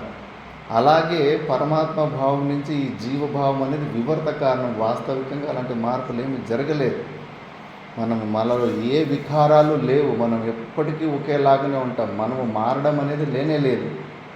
అనవసరంగా అయ్యో నేను జీవుడిలాగా మారిపోయినానని అనుకుంటున్నాను. మార్పు జరగలేదు. నువ్వు ప్రతిబింబంలో తాదాత్మ్యం పెట్టుకుని దీన్ని వదిలిపెట్టు. బింబ రూపంలో నీలోనే ఉంది, ఎప్పుడు ఉంది. నువ్వు నిత్యమైన వస్తువు. నువ్వు ఇలాంటి శరీరాలు ఎన్ని వచ్చాయి ఎన్ని పోయాయి, ఏమి దీనికి భయపడుతున్నావు? వదిలిపెట్టేసి ఇక వీటి జోలికి పోకు. నువ్వు కానీ ఈ శరీరాన్ని నేను అని అలవాటు విపరీతంగా చేసుకున్నావు. ఆ అలవాటే ఇప్పుడు పెద్ద సమస్య అయింది. రాంగ్ సంస్కారాలు పెట్టేసింది. కాబట్టి నీలో కర్తృత్వము ఉండడానికి ఛాన్సే లేదు. నువ్వు ఆల్రెడీ ముక్తుడు అయిపోయినావు. చక్క చెదరకుండా ఎప్పటికీ ఒకేలాగే ఉంటావు. నిన్ను ఏ వస్తువులు ముట్టుకోలేవు. ఏ వస్తువులకి నిన్ను తాకేదంతా నిన్ను అజ్ఞానంలో ఆవరణం కప్పేలాంటి వస్తువు, అంత వ్యాపకమైన వస్తువు ఇంకోటి లేదు. ప్రపంచంలో ఒకటే వ్యాపకమైన వస్తువు ఉండాలి. 2 వ్యాపకమైన వస్తువులు ఉండడానికి ఆస్కారం లేదు. 2 ఆకాశాలు ఉంటాయా? 2 స్పేసులు ఉంటాయా? 2 స్పేసులు ఉన్నాయంటే కానీ ఇది ఉన్న చోట అది లేదు, అది ఉన్న చోట ఇది లేదు. మళ్ళీ వ్యాపకత్వమే ఆల్ పర్వేజివ్నెస్సే అబద్ధమైపోతుంది. వ్యాపకమైన వస్తువు ఉంటే ఒకటే ఉండాలి. అది ఆ వస్తువు నువ్వే ఉండవు. నీకన్నా పెద్ద వస్తువు ఇంకోటి నిన్ను కప్పి పెట్టేలాంటి ఆవరణం ఇంకోటి లేదు. అనవసరంగా నువ్వు లేనిది ఉన్నట్టుగా భావిస్తున్నావు. నువ్వు నిత్య శుద్ధ బుద్ధ ముక్త స్వభావుడివి. నువ్వు ముక్తస్య విముచ్యతే అని కఠోపనిషత్తు చెప్తుంది. అజ్ఞానంలో ఉన్నోని మోక్షం ఇప్పిది. ఆల్రెడీ ముక్తుడుగా ఉన్నవానికే మళ్ళీ మోక్షాన్ని ఇప్పిస్తుంది అని. అనవసరమైన క్రియ ఇది. శ్రవణ మనన నిధిధ్యాసనలు కూడా ఉన్న సత్యాన్ని గ్రహించలేక వ్యర్థమైన పరిశ్రమలు ఇవన్నీ. వేరే విధి లేదు మనకి ఇంకా. అలా ఆ చిన్న పిల్లోడు బల్లిని మింగకపోయినా మింగినానని గట్టిగా ఎట్లా నమ్మినాడో, మనము జీవులు కాకపోయినా నేను జీవుణ్ణి అయిపోయినని గట్టిగా నమ్మినాను. అందుకే ఇవన్నీ సమస్యలు, ఇవన్నీ శ్రవణమని నిధ్యాసనం. ఇంకా శాస్త్రం కూడా ఆ డాక్టర్ చేసినట్లు అదే ట్రిక్ చేస్తూ ఉంది. అందుకే నువ్వు ఆ జీవభావం పరోక్షం అపరోక్షం అని ఏ భావము లేదు. ఫలం వా క్వా నిస్వభావస్య స్వమే సదా. స్వభావాలు అవి ఇవి క్యారెక్టర్స్ అవి ఇవన్నీ అజ్ఞానంలో ఉండి ఆ శబ్దాలు అక్కడ పనికి వస్తాయి. దానికి స్వభావం ఉన్నది కూడా అక్కడ లేదు. శబ్దాలు లేవు అక్కడ. ఏ శబ్దాలు వాడినా ఇదైపోతాయి. ఇప్పుడు జడమైన అగ్గి ఉంది. అగ్గి స్వభావం ఏంటి? Heat, light. అది వాటి స్వభావం. స్వభావం ఉన్న వస్తువు దృశ్యకోటికే వచ్చేస్తుంది. మరి అగ్ని ఒక జ్ఞానము కలుగుతుందా లేదా? అది దృశ్య వస్తువు. అగ్నికి పుట్టుక ఉంది, సాగు ఉంది. పంచభూతాలలో ఒకటి. సృష్టి కల్పాదిలో పుట్టి కల్పాంతంలో అది లయమైపోతుంది. మరి నీ స్వభావము ఆనంద స్వభావం కలిగింది అనే స్వభావం అనే శబ్దాన్ని వాడితే కూడా మరి నీ ఆత్మ కూడా అలాంటి అగ్గి లాంటి ఒక పదార్థం అయిపోతుంది. అందుకే ఈ స్వభావం అన్న పదం కూడా మనం ఆత్మశబ్దంలో ఏ శబ్దాలు కూడా అక్కడ మనం వాడలేము. ఏ శబ్దాలు వాడినా కూడా అక్కడ దోషాలు వస్తాయి. అందుకే అద్వైత సిద్ధిలో అసత్వము ఒక అత్యంత అభావము, అనానందము ఒక అత్యంత అభావము, అచిత్వము ఒక అత్యంత అభావము అని ఇలా లక్షణాలు చేస్తారు. లేకపోతే సత్తు చిత్తు ఆనంద సచ్చిదానంద స్వరూపుడు అని చెప్పడంలో కూడా దోషాలు వస్తున్నాయి శాస్త్రంలో. అందుకే ఇట్లా రివర్సులో అభావ రూపంలో లక్షణాలు పెడతారు. అందుకే నీ స్వరూపంలో ఇవన్నీ లేవు. అజ్ఞాన అవస్థలు, ఈ శబ్దాలు, నువ్వు అంతటి నిర్గుణ నిరాకార స్వరూపుడివి. ఇవన్నీ వదిలిపెట్టేసి అప్పుడు అనుభవించి చెప్తున్నాడు జనక మహారాజు. నాలో కర్తృత్వము లేదు, భోక్తృత్వము లేదు, పరోక్షం అని ఇవన్నీ ఏంటి అనవసరంగా ఊరికి నేనే పెండింగ్ ఫైల్ లాగా పెట్టుకున్నాను. ఎప్పుడో పని అయిపోయేది ఈ సత్యాన్ని తెలుసుకుంటే. ఇంకా పని కాలేదు అని చెప్పినందుకు అనవసరంగా మళ్ళీ రెడ్డొచ్చా మొదలెట్టని మళ్ళీ ఏదేదో పనికిరాని పనులన్నీ చేసుకుంటున్నాను. ఎవడు అడ్డం ఉన్నాడు? నీ స్వరూపాన్ని తెలుసుకొని టక్కనే అలాగే సొంతం చేసుకోవచ్చు. సొంతం చేసుకోలేకపోతున్నాను. కర్ణుడికి వాళ్ళమ్మ నువ్వు నా బిడ్డ అని చెప్పినప్పుడు టక్కనే దాన్ని సొంతం చేసుకున్నాడు. రాజు కొడుకుకి నువ్వు వేటగాని కొడుకు కాదు, నువ్వు రాజు కొడుకు టక్కని దాన్ని సొంతం చేసుకున్నాడు. మనం అట్లా టక్కని సొంతం చేసుకోలేకపోతున్నాం. అవి ఎక్కడ గ్యాపులు వస్తున్నాయి, మిస్టేక్ ఎక్కడ జరుగుతూ ఉంది? ఎక్కడా లేదు. మనసు బుద్ధుల్లో ఇరుక్కుపోయాం. మనసు బుద్ధుల మాటలు నమ్మద్దండి. అవి ఇచ్చే నిర్ణయాలు. నువ్వు అజ్ఞానివి, నీకు ఇంకా నీ పని కాలేదు అని ఎక్కడ వస్తుంది? నీ బుద్ధి నిర్ణయిస్తుంది కదా. ఆ బుద్ధిని ఆ బుద్ధి ఇచ్చే మాటలు ఎందుకు నమ్ముతావు? ఎంత మోసం పని చేసింది అది. అక్కడ పగ్గం ఉంటే పామును చూపిస్తూ ఉంది. అలాంటి మోసం చేసి మనసు మాటలు నమ్ముతావా? శాస్త్రం మాటలు, గురువుల మాటలే నమ్మాలి కదా. నమ్ముకో. అది ఇచ్చే నిర్ణయాలు అసలు ఏ నిర్ణయాలు ఇచ్చినా అసలు దాన్ని పట్టించుకో. సంబంధం లేకుండా వదిలిపెట్టేసి పని అయిపోయింది, ఇంకేమీ లేదు, చేసే సాధనలు ఏమీ లేదు. చేస్తున్న సాధనలన్నీ ఆపుకొని ఈ సత్యాన్ని తెలుసుకోవాలంతే. ఇది నివృత్తి మార్గం. ఇక్కడంతా ఆవరణ భంగం చేసుకునేది, పొందేది ఏమీ లేదు. ఆల్రెడీ పొందే ఉన్నాము. కేవలం తెలుసుకోవాలి. ఉన్నది నా దగ్గర ఉన్నది అని తెలుసుకోవాలంతే. ఇప్పుడు ఏదో మొబైల్లో ఎక్కడో ఒకసారి ఎక్కడో పెట్టి మర్చిపోయి ఉంటాం. పోయింది మొబైల్, ఎవరో కొట్టేశాడని చెప్పేసి కాసేపటికి డబా అని గుండె కొట్టుకుంటూ ఉంటుంది. ఎంత దుఃఖము, ఎంత టెన్షన్ ఉంటుంది పోయే మొబైల్ అని చెప్పేసి. మళ్ళీ టక్కనే మొబైల్ అక్కడే మన ముడ్డి కిందనో ఎక్కడో అక్కడే ఉందనే విషయం తెలిసిన తర్వాత ఆ భయ అని ఎంత రిలాక్స్ వస్తుంది. అంత తొందరగా నువ్వు తత్వమసి అన్న వెంబడి నువ్వు అంత నీ రిలాక్సేషన్కి స్వరూపానికి వెళ్ళిపోవాల్సి ఉంటుంది. అలా ఎందుకు వెళ్ళిపోలేకపోతున్నావు అంటే ఈ మనసు బుద్ధులు నీకే ఆ స్టేటస్, ఆ నిర్ణయాలు ఇస్తలేదు, అడ్డం వస్తుంది.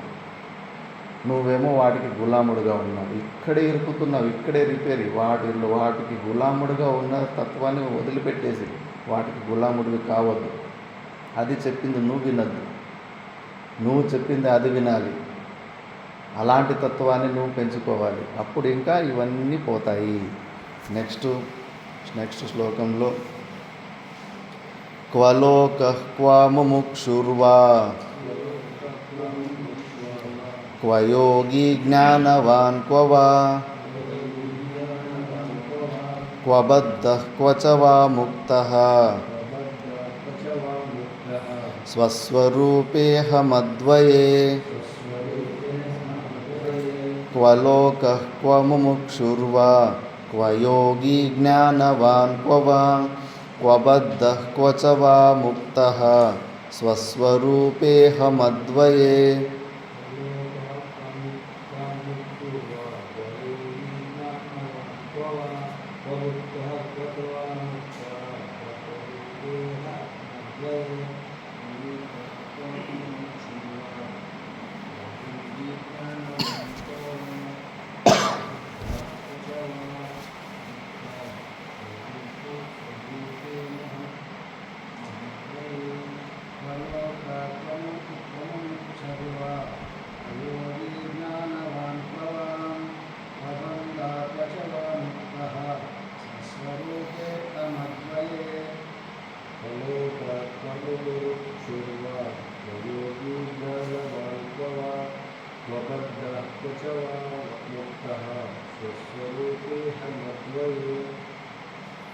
క్వలోకః ఈ లోకాలేంటి, అసలు అన్నీ ఒట్టివేవి.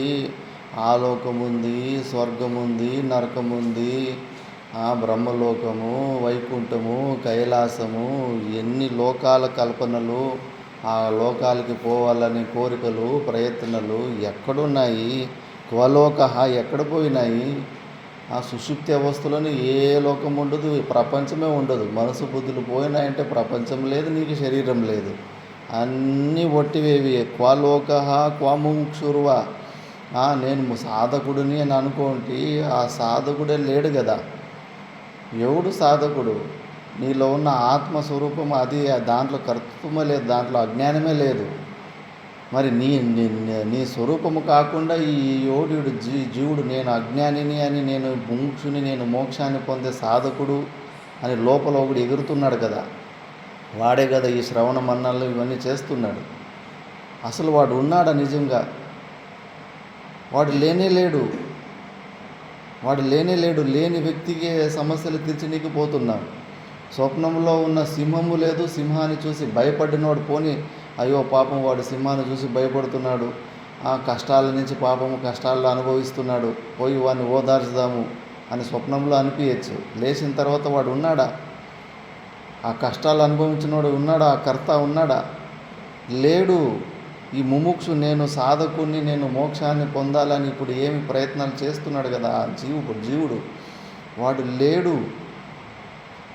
లేని వ్యక్తి సమస్యలు తీర్చడానికి మనం గంటు కట్టుకొని విపరీతమైన పరిశ్రమలు చేస్తున్నాడు. వాడు లేని వ్యక్తులు. అందుకే రమణ మహర్షి ఫస్ట్ ఇక్కడే నొక్కేవాడు. ఫస్ట్ నువ్వు తెలుసుకోవప్ప, ఎవరు నువ్వు, సమస్యలు ఎవరికి ఉన్నాయి, ఎవడు వాడు అసలు ఉన్నాడా లేదా కనుక్కునే ప్రాసెస్లోనే వాడు మాయమైపోతావు. అసలు వాడు లేడు. ఉపనిషత్తుల పక్షి గురించి చెప్పాను కదా, ఒకే చెట్టులో 2 పక్షులు ఉంటాయి. కింద ఒక పక్షి ఉంటుంది, పైన ఒక పక్షి ఉంటుంది. కింద ఉన్న పక్షి 2 కొమ్మలో తీపి పండ్లు వచ్చినప్పుడు భలే ఉందప్ప జీవితం అనుకుంటా ఉంటుంది. చేదు పండ్లు వచ్చినప్పుడు అబ్బబ్బబ్బా దుఃఖం, ధిక్కారం, దరిద్రమైన జీవితం ఇది, నా కష్టాలన్నీ నాకే వస్తున్నాయి అని చెప్పేసి బాధపడతా ఉంది. మళ్ళీ పైకి ఒకసారి చూస్తుంది, పైన ఒక పక్షి ఏమీ చేయకుండా హాయిగా కూర్చోంది. మళ్ళీ అట్లా రోజు తీపి పండ్లు, చేదు పండ్లు తింటూ పైకి ఎక్కి ఒకరోజు పైన పోయి చూద్దాం ఎవరు అది ఉండేదని చూస్తే అక్కడ ఇంకో పక్షి లేదు. ఈ పక్షిని అలా కనిపిస్తూ ఉంటుంది. అలాగే మన లోపల 2 పక్షులు ఉన్నాయి. ఒకటి జీవసాక్షి, ఒకటి కేవల సాక్షి. మనం ఈ జీవభావంలో ఉండి సుఖం వచ్చినప్పుడు భలే ఉంది అనుకుంటున్నాం, దుఃఖం వచ్చినప్పుడు అయ్యో నొప్పి, అయ్యో దుఃఖం అనుకుంటున్నాం. మళ్ళీ లోపల ఒక సాక్షి చైతన్యం వైపు కొద్దిగా పోతూ ఉంది అప్పుడప్పుడు.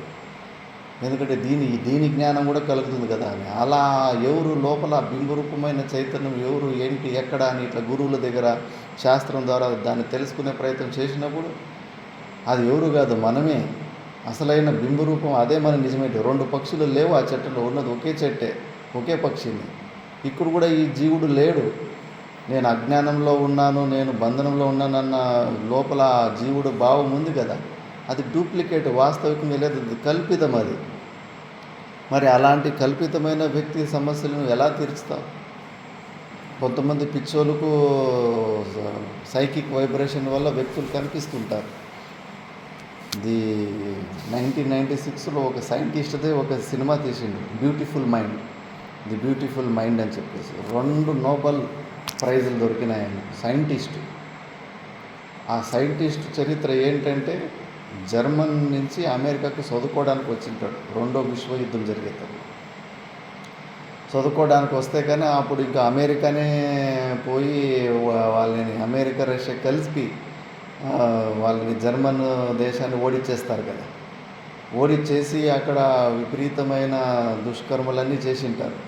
ఆ వార్తలు, ఆ న్యూస్ విని ఆ షాక్కి వెళ్ళిపోయి ఉంటాడు. మా దేశం ఓడిపోయింది కదా, మమ్మల్ని ఓడించేసారు కదా అని చెప్పేసి. చదువుతుంటాడు మంచి యూనివర్సిటీ, మ్యాథమెటిక్స్లో ఫుల్ ఎక్స్పర్ట్ అతడు. ఇంకా అతనికి కొన్ని క్యారెక్టర్లు ఇంకా ఫుల్ సైకిల్ ఆ డిప్రెషన్కి వెళ్ళిపోయినాడు. కొంతమంది వ్యక్తులు కనిపిస్తున్నారు.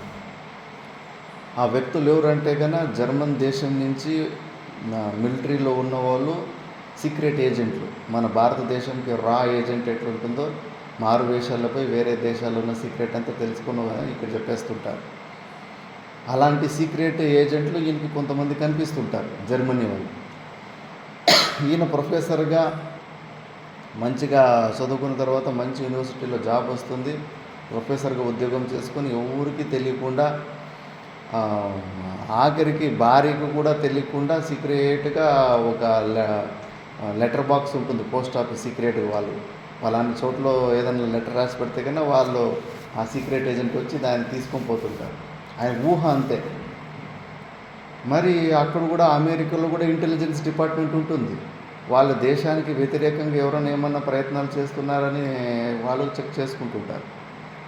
ఈ ప్రొఫెసర్ ఒక చోట పోయేసి ఈ దేశంలో ఉన్న కోడింగ్స్ అవన్నీ ఉంటాయి కదా, సంబంధం పెట్టించింది, అవన్నీ వేరే దేశానికి పంపిస్తున్నారని చెప్పేసి పోలీసులు ఒకరోజు వచ్చి ఇంటికి వచ్చి బలవంతంగా అరెస్ట్ చేస్తారు. భార్యకు కూడా తెలియదు ఎందుకు అరెస్ట్ చేస్తున్నారు, అట్లా ఇట్లా తెలిస్తే కన్నా మీ ఆయనకి ఏదో కొద్ది సమస్య ఉన్నట్టుంది, మేము కూడా విచారణ చేయాలి.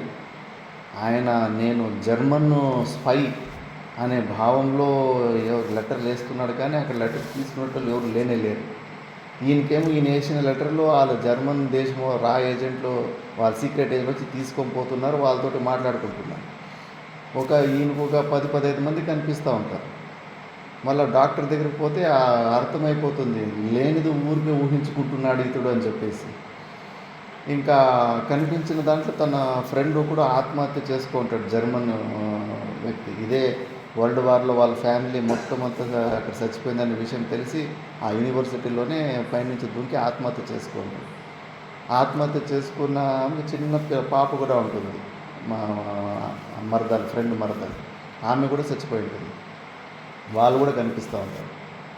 డాక్టర్ మంచి క్లూ ఇస్తాడు, చూడు నాయనా, నీకు కనిపిస్తున్న వ్యక్తులు సత్యం కాదు, మేము నిజమైన మనుషులు, వాళ్ళంతా నువ్వు ఊహించుకొని కల్పించుకున్న వ్యక్తులు.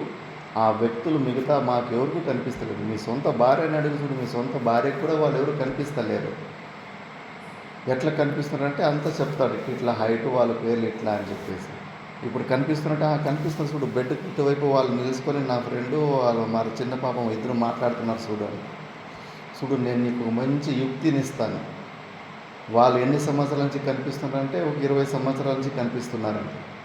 20 సంవత్సరాలు అప్పుడు ఏ వయసులో కనిపిస్తుంటారో ఇప్పుడు కూడా వాళ్ళు అదే వయసు అదే హైట్లోనే కనిపిస్తుంటారు చూడు, అదే నీకు ప్రూఫ్ వాళ్ళు అబద్ధమని నిర్ణయం చేసుకోవడానికి.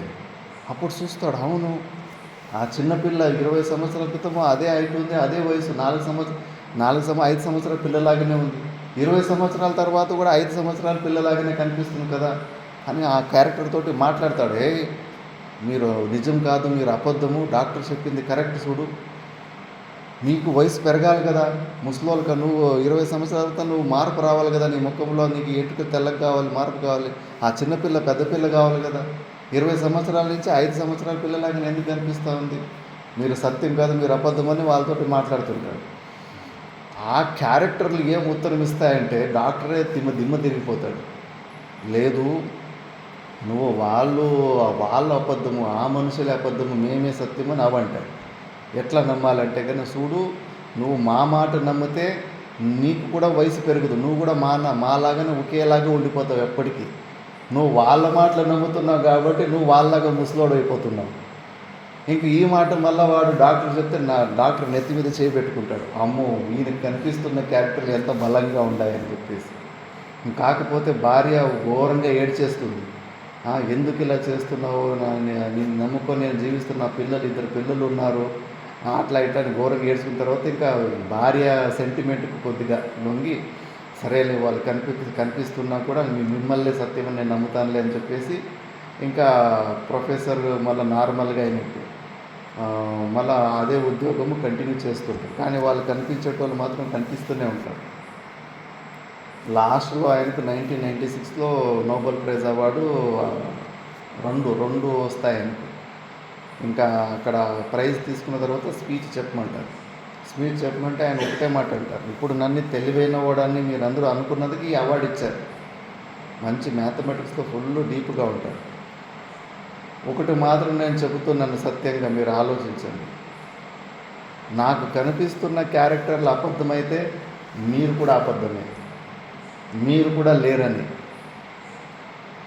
నా అభిప్రాయం నేను చెప్తున్నాను. వాళ్ళ అబద్ధమైతే మీరు కూడా అబద్ధమే. వాళ్ళకి ఎంత రియాలిటీ ఉందో మీకు కూడా అంతే రియాలిటీ ఉంది. నాకు రెండుకు తేడా ఏమి కనిపిస్తలేదు. అంటే ఈ ప్రపంచం కూడా మిథ్యానే.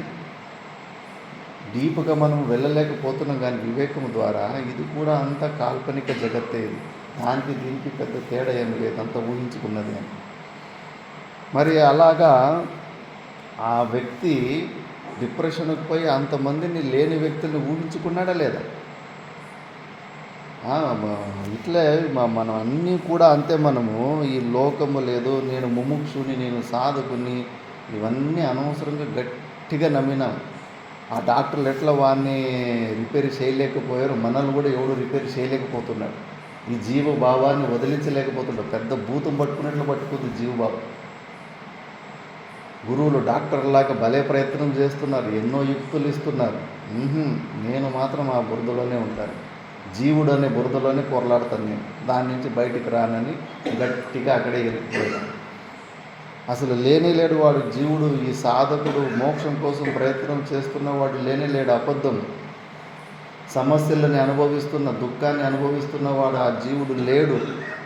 ఆ లేని వ్యక్తి సమస్యలను ఎలా పరిష్కారం చేయగలుగుతావు? యోగి ఎవడు? అన్నీ మనసు బుద్ధిలో ఈ అజ్ఞానంలో ఉన్నప్పుడు అబ్బా ఆయన గొప్ప యోగినప్ప, వీడు అజ్ఞాని వాడు యోగి. నీ స్వప్నంలో కూడా ఒక యోగి కనిపించాడు, ఒక అజ్ఞాని కనిపించాడు, ఒకడు విద్వానుడు కనిపించాడు. వాళ్ళు వేరే అన్నీ నువ్వే యోగి వైటువి. నీ స్వప్నంలో నువ్వే, ఆ మందబుద్ధిగా ఉన్నవాడివి స్వప్నంలో నువ్వే, ఆ మందబుద్ధివి నువ్వే, ఆ యోగివి నువ్వే, అంతా నువ్వే. మళ్ళీ ఈ భేద బుద్ధి ఏంటి, వాడు గొప్ప వీడు గొప్ప కాదని చెప్పేసి, గొప్ప కానోడు కూడా నువ్వే, గొప్ప వ్యక్తి కూడా నువ్వే, అంతా నువ్వే ఉండవు. యోగి జ్ఞానవాన్ కోవా, జ్ఞానం కలిగినోడు అని చెప్పేసి ప్రపంచంలో ఇట్లా ప్రవచనాలు చేసేటోళ్ళకి ఎంత రెస్పెక్ట్ ఉంటుంది. వీడు జ్ఞానినప్ప, వీడు జ్ఞాని కాదప్ప, జ్ఞాని లేడు, జ్ఞాని లేదు, అంతా నువ్వే ఉండవు. అంత పెద్ద డ్రామా జరుగుతూ ఉంది, నువ్వు ఈ డ్రామాలో ఇరుక్కుపోయినావు. అన్ని రోళ్ళు నీవే.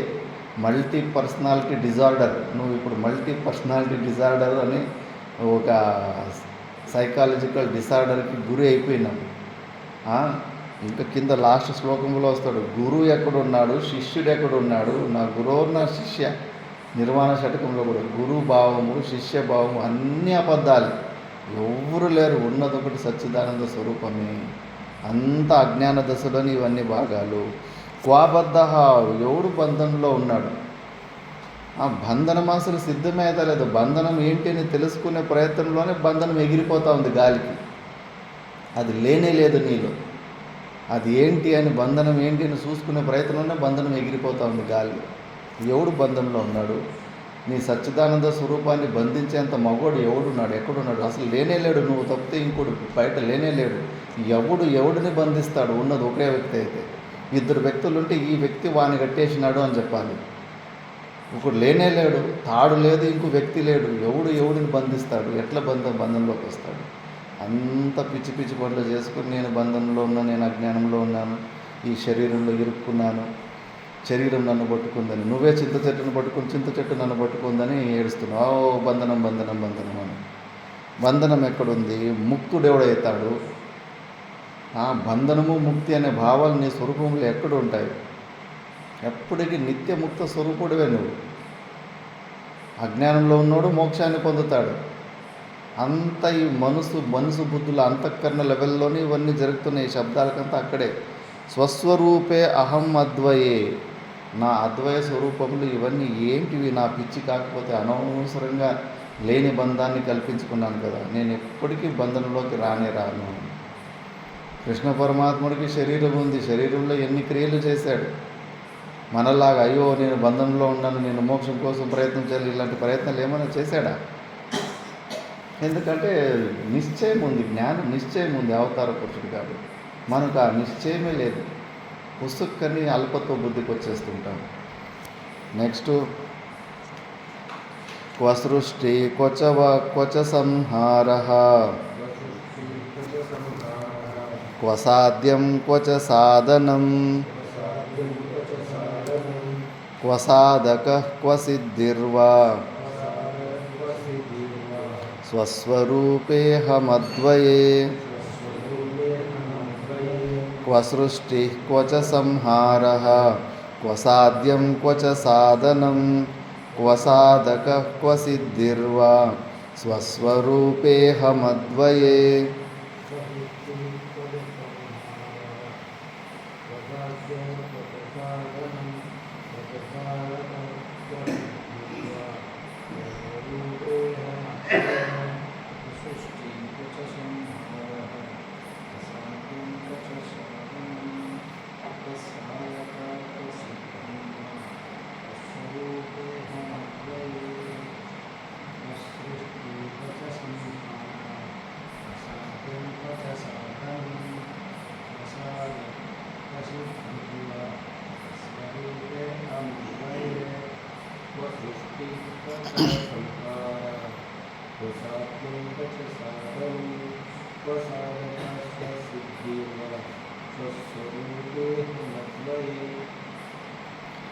అద్వయ స్వరూపమైన నా స్వరూపంలో నిలబడిన నాలో ఈ సృష్టి ఎక్కడా, సంహారం ఎక్కడా, ఇది సాధ్యమని, నా స్వరూపం ఏదో సాధ్యమైన వస్తువు అని నేను చేస్తున్న సాధనలు ఎక్కడ? సాధనము లేదు, సాధ్యము లేదు. క్వ సాధకః, అది సిద్ధ వస్తువు. మళ్ళీ ఈ సిద్ధిర్వా, ఈ బయట దొరికే అనిమగనిమది సిద్ధిలు ఆల్రెడీ నేను ఆ స్వరూపాన్నే అయినాను. నా స్వరూపంలోనే అవన్నీ జరుగుతున్నాయి. స్వస్వరూపే అహమద్వయ, ఇవన్నీ ఎక్కడుండి? ఇవన్నీ కల్పితమే. రాత్రి మనం సృష్టించుకున్న సృష్టిలో గాలిలో ఎగురుతుంటాం. ఎంత పవర్ఫుల్గా అయిపోయింటాము. లేనిపోని శక్తులు వచ్చేసింటాయి. అవన్నీ ఎక్కడున్నాయి? నీ స్వప్నంలో చూసిన పెద్ద పవర్ఫుల్ వ్యక్తివి నువ్వే, నీ స్వప్నంలో చూసిన మందబుద్ధివి నువ్వే. అందుకే ఈ ప్రపంచంలో ఈ సృష్టి అసలు లేనే లేదు. ఇవంతా కల్పితమైన సృష్టి అంతే. లేని సృష్టిని ఊహించుకొని దాని లయ ప్రక్రియ అని అదని ఇదని అనవసరంగా వ్యర్థమైన పరిశ్రమలు చేస్తున్నావు. ఇది లేదు, ఇది మాయా అని ప్రతి ఒక్క జీవన్ముక్త పురుషుడు చెబుతానే ఉన్నాడు. యామాసా మాయ, ఏది లేదో లేనిది ఉన్నట్టు కనిపిస్తూ ఉంది. ఇదేది సత్యం కాదు, ఇదంతా అబద్ధమే. ఇదేని నమ్ముకు నువ్వు. త్వంభూత సంగః తాతేతి కించిత్ తనయేతి కించిత్ దైతేతి కించిత్ మమేతి కించిత్ న మమేతి కించిత్ త్వంభూత సంఘం బహుమానయేత అని మదాలస చెబుతుంది. వీళ్ళు నువ్వు అది ఉంది, ఇది ఉంది, అది ఇది అని చెప్తా ఉంటారు. ఇవన్నీ వాళ్ళ అజ్ఞానంలో ఉండి చెప్తున్నారు. అసలు ఇది ఏది వట్టిదే, ఇదంతా లేనే లేదు. ఇది మాయా ప్రపంచం, లేని ప్రపంచం ఉన్నట్టుగా నీకు భాసమానమవుతుంది. అందుకే ఇదంతా స్వప్నమే. ఇక్కడ గురువు లేడు, శిష్యుడు లేడు, సాధకుడు లేడు, సాధన లేదు, అంతా వట్టిదే. సాక్రటీస్ ఒక కథ చెప్తాడు. ఒక పెద్ద గుహ ఉండేదంట. కొన్ని గుహలు ఉంటాయి, 5 కిలోమీటర్లు, 20 కిలోమీటర్లు, 30 కిలోమీటర్లు పొడవు ఉంటాయి గుహలు. ఇప్పుడు మనము బిలం గుహలపై చూస్తాం కదా, 3.5 కిలోమీటర్ ఉంది అది గుహ, అది బిలం గుహలు. మరి అలాంటి గుహలు ఇంకా పెద్ద పెద్ద శ్రీశైలంలో కూడా అక్క మహాదేవి గుహలు అంతే పొడవుగా ఉంటాయి. దాన్ని మూసేసారు మళ్ళీ గవర్నమెంట్. లోపల పోయిన వాళ్ళు దిక్కు రిటర్న్ వచ్చే దారి తెలియకుండా చచ్చిపోయేసరికి ఆ లోపల ఉన్నవన్నీ కొన్ని మూసేసారు, ఇప్పుడు లోపలికి అవన్నీ పంపారు. అట్లా విచిత్రమైన గుహలు ఉంటాయి. అలాంటి గుహలో కొంతమంది ఒక ఊరే ఉందంట. ఎప్పుడు వాళ్ళు ఇంక ఒక రోజుకి మనిషి ఎంత నడవగలుగుతాడు, కొద్ది దూరంగా ప్రయాణం చేసి మళ్ళీ అలసిపోతాడు. ఆ గుహలోని ఒక కథ ఇది. ఆ గుహలోనే అక్కడే అంధకారంలోనే పుట్టి అంధకారంలోనే చచ్చి అక్కడే కొన్ని జనరేషన్లు అలాగే వేస్ట్ అయిపోయి పుట్టుడు సచ్చుడు ఇక లోపలే గుహ లోపలే ఆ అంధకారంలో కూడా ఏదో ఒక పక్షులు తినేటివి ఏదో ఆహారం ఏదో ఉంటాయి. అందులో కూడా కొన్ని జీవులు కొన్ని యోనులు ఉంటాయి అంధకారంలో జీవించే కూడా. మళ్ళీ ఒక్కడు పిల్లగాడు ఒకరోజు ఏది ఇది ఈ దారి ఎక్కడి వరకు పోతాయని చెప్పేసి కొద్దిగా గట్టిగా ప్రయత్నం చేసి బయటకు వచ్చి చూసేసరికి బయట వెలుతురా ప్రపంచము ఈ చెట్లు ఇవన్నీ చూసేసాడంట. చూసేసి మళ్ళా ఇవన్నీ ప్రపంచంతో చూసుకొని ఒక వారం రోజుల తర్వాత మళ్ళీ లోపలికి పోయి లోపల ఉన్న వాళ్ళకి చెప్పాడంట, అరే మనం ఇక్కడే ఇంతే ప్రపంచమని మనము ఈ బురదలోనే పొరలాడుతున్నాము, బయట ఇట్లా వెలుతురు ఈ అంధకారం లేని వెలుతురు ఉంటుంది, చెట్లు ఉంటాయి, రకరకాల ఊర్లు రాజులు మనుషులు మనలాంటి మనుషులు మంచి బట్టలు వేసుకున్న వాళ్ళు ఇవన్నీ ఉన్నాయంటే కానీ అసలు ఎవరు అందరూ నవ్వుతున్నారంట. పిచ్చి పండ్లు అంత అబద్ధం చెబుతున్నావు, అంధకారం తప్పితే ఇంకేమీ లేదు, ఇదే ప్రపంచము, ఇదే ఇంతే ఉంది ప్రపంచము, లేనిపోనివన్నీ ఊహించుకొని చెబుతున్నావని చెప్పారంట. సరే అని ఇంక ఎవరికి ఎంత నచ్చ చెప్పినా ఎవడు నమ్ముతా లేదు.